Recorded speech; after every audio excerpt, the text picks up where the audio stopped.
네, 천장이 무너진 다음날입니다. 그래서 지금 이제 천장 어떻게 처리를 할지, 그리고 그 이후에 철거 이후에 공정은 어떻게 될지 기록으로 남기려고 합니다.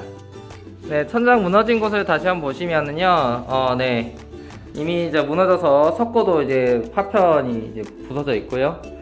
저 뭐 다루기라고 하던데, 저 각재들도 지금 휘어져서 더 이상 사용할 수 없는 것을 확인할 수 있습니다. 그래서 여기를 전부 다 철거하고 다시 시공하기로 했고요. 네, 그랬습니다. 거실 천장과 주방 천장 연결되는 부분입니다. 어떻게 보면 가장 집에서 넓은 부위를 차지하는 곳인데, 전에 보여드렸던 것처럼 이쪽도 무너져 있었고요. 그래서 이거를 다시 사용하기 좀 어렵겠다. 저쪽 그 베란다 쪽도 지금 다 철거 해야 될 정도로 지금 내려앉은 것을 확인할 수 있기 때문에 전체적으로 철거하고 다시 하기로 했습니다. 이것 때문에 목공사 비용도 꽤 많이 들 것 같고요. 그 다음에 자재비, 인건비 이런 것들이 한 200에서 200 정도는 최소 들 것으로 보입니다. 뭐 작은 방은 이제 자재비 여기 다시 뭐 철거하고 다시 사용할 필요는 그러니까 철거할 필요는 없고 다시 사용할 예정입니다. 저희들이 이제 이 벽은 원래 이제 여기가 석고보드가 떠 있었기 때문에 철거하고 다시 시공할 예정이었는데, 지금 여기 보는 것처럼 이렇게 벽돌로 쌓여 있고요. 이쪽은 이제 저희 집이 이제 사이드 집이라서 이제 외벽인데요. 외벽 때문에 이렇게 단열재가 붙어 있는데, 보시는 것처럼 이제 옛날 방식으로 단열재가 시공이 되어 있습니다. 여기 원래 이렇게 스티로폼이 한 칸 있었고, 그 안에 지금 다른 스티로폼이 이렇게 쌓여 있는 모습인데요. 어차피 이거 전체를 다 철거하고 시공할 예정입니다. 그리고 저희가 이제 추가로 철거하기로 예정한 부분이 이제 여기 주방벽입니다. 여기 그 분배선 뒤쪽에 보시면 여기가 지금 사가 있기 때문에 다시 사용할 수 없는 것을 확인할 수 있는데, 그래서 여기 지금 있는 이 단열재 부분부터 해서 전부 다 철거해서 여기까지 철거를 할 거고요. 여기까지 철거를 한 다음에 이제 다시 단열재 붙이고 각재 붙이고 합판 된 다음에 이제 타일 시공할 예정입니다. 그리고 여기에는 지금 돼 있지 않지만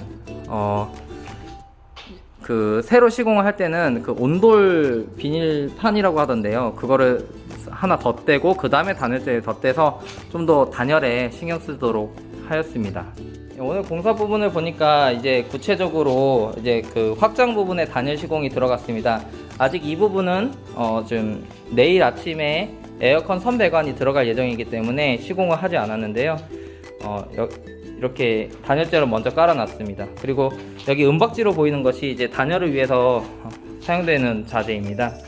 25년 전에 이 아파트 지어졌을 때는 없었던 것 같은데, 그 사이에 기술이 발전해서 이런 것들도 생겼습니다. 여기는 작은 방 이제 확장 부분인데요. 밑에 단열재를 깔고 그 위에다 철판을 깐 다음에 이런 철로 된 것이 있습니다. 그 다음에 이제 난방 배관 여기 잘라가지고 새로 온수 배관 연결을 했고요. 그 다음에 이제 내일 여기에 위에다가 이제 콘크리트로 하충을 해서 확장을 완료할 예정입니다. 여기 중요한 것이 여기 벽 쪽에도 이렇게 은박지 온도 배관이 올라간 것을 확인할 수가 있는데, 이 벽까지 올라가야 완벽하게 단열이 된다고 합니다. 만약 벽 부분에도 하지 않으면 이제 바닥은 단열이 되는데 이 창틀 벽 쪽은 단열이 안 되기 때문에 결로가 발생할 수 있다고 하네요. 그래서 이런 부분도 시공할 때 꼭 챙겨서 확인하여야 하는 부분입니다. 네, 이게 지금 그 난방 단열을 할 때 사용되는 은박지입니다. 네. 여기 이제 그 화장실에 여기 젠다이를 설치하려고 조적을 해놨습니다. 벽돌로 쌓아놨습니다.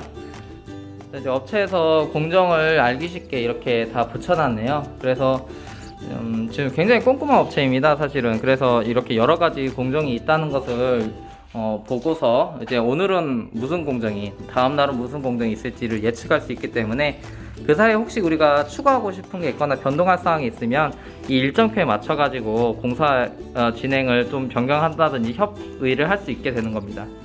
자, 오늘은 업체하고 구체적으로 협의한 게 이제 전선과 이 전등의 위치와 그 다음에 밑에 이제 컨센트 같은 거를 어떻게 더 추가할지입니다.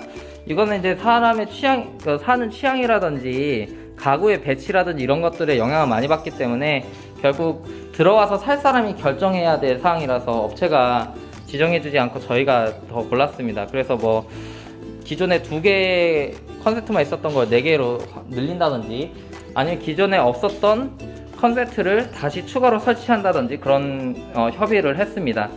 그래서 여기 보시면 기존에 없었던 컨센트 추가하기로 했고요. 여기 원래 2구짜리인데 2구짜리가 있는데 여기 4구로 이렇게 확장하기로 했고, 그 다음에 여기도 보면 기존에 있었던 거는 최대한 살리는 걸로 했습니다. 왜냐면 이걸 옮기는데도 다 추가적인 비용이 들기 때문에 이런 것들은 하지 않고 기존 거 사용하기로 했습니다. 그리고 저희 여기 이게 슬라이딩 도어에 대해서 지금 이제 슬라이딩 도어에 대해서 살펴보면 여기 저희 이쪽 벽이 너무 좁기 때문에 여기 슬라이딩 도어가 그냥 들어가기 어려워서 여기다가 이제 포켓 도어를 따로 설치하고 문은 조금 작은 걸로 설치하기로 했습니다. 물론 여기에 대해서 추가 비용이 들게 됩니다. 네, 공사 현장은 예기치 않은 일들의 연속이고 그걸 메꾸는 건 결국 돈인 것 같습니다. 여기 단열 공사를 새로 할 예정이라고 말씀을 드렸는데, 여기도 지금 단열 공사할 때 사실 중요한 거는 어떤 단열재를 쓰는 것도 중요하지만 단열재를 어느 두께로 할지도 중요합니다. 두꺼울수록 단열은 당연히 잘 되지만 또 두꺼울수록 이 벽이 튀어나오게 됩니다. 목공사를 하게 되면은 벽이 튀어나오게, 단열재를 추가하면은 벽이 튀어나오게 되고 그 튀어나온 데를 마감을 하다 보면 기존 벽보다 이제 튀어나온 부분이 생기게 되거든요. 그래서 그런 부분들을 감수를 할 것인지 아니면 나는 꼭 단열을 해야 되겠다라고 생각할 것인지는 이제 사용자의 선택이 되겠습니다.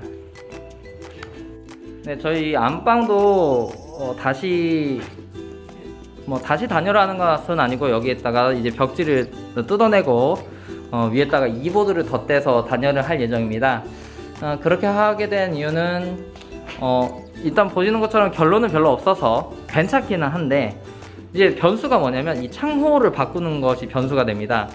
기존의 창호는 이제 외기와 어느 정도 좀 소통이 돼서 찬바람이 살짝 들어왔거든요.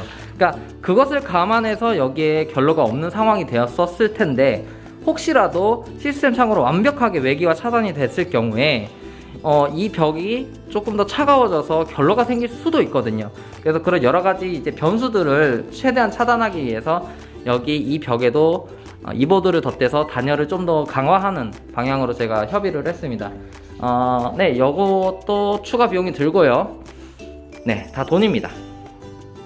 오래된 집을 사시게 되면 혹시 또 감안을 하셔야 되는 게 이런 벽지를 얼마나 더 덧댔는지 이런 것도 확인을 해봐야 됩니다. 지금 이 벽을 보시면은요, 지금 맨 처음 시공할 때 달았던 벽지 하나, 그 다음 벽지 하나, 그 다음 벽지 하나, 최소 제 눈으로도 3장이 보입니다.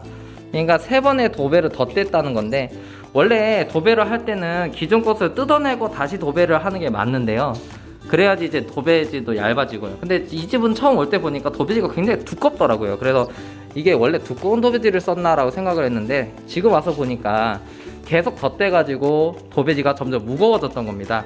아마 이런 것이 석고보드가 무거워져서 탈락하게 된 원인을 제공한 게 아닐까 그렇게 생각이 듭니다.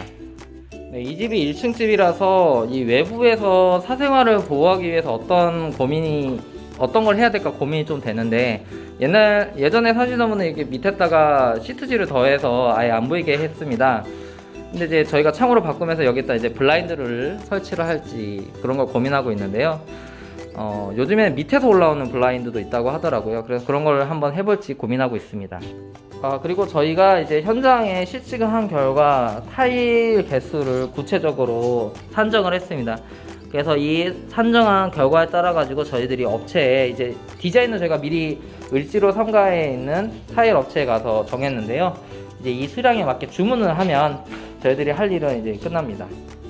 네, 뭐 컨센트를 지금 더하거나 빼거나 옮기거나 하는 것들도 비용이 많이 드는 부분인데, 기존에 저희들이 예산을 잡아놓은 것만으로는 부족하다고 해서 그 부분도 인건비가 추가되고 그럴 예정입니다. 자, 이제 저희 집 이제 점점 새롭게 탈바꿈하는 모습을 영상으로 계속 남기고 있습니다.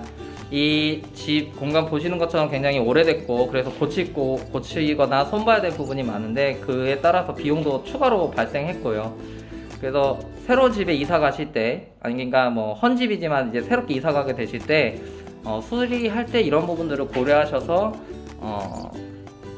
뭐 집을 고르실 때도 이걸 미리 고려하시면 훨씬 더 좋겠고요. 이미 집을 사셔서 들어가시게 된다면 또 이런 부분들이 발생할 수 있다라는 거를 미리 염두에 두시면 좋겠습니다.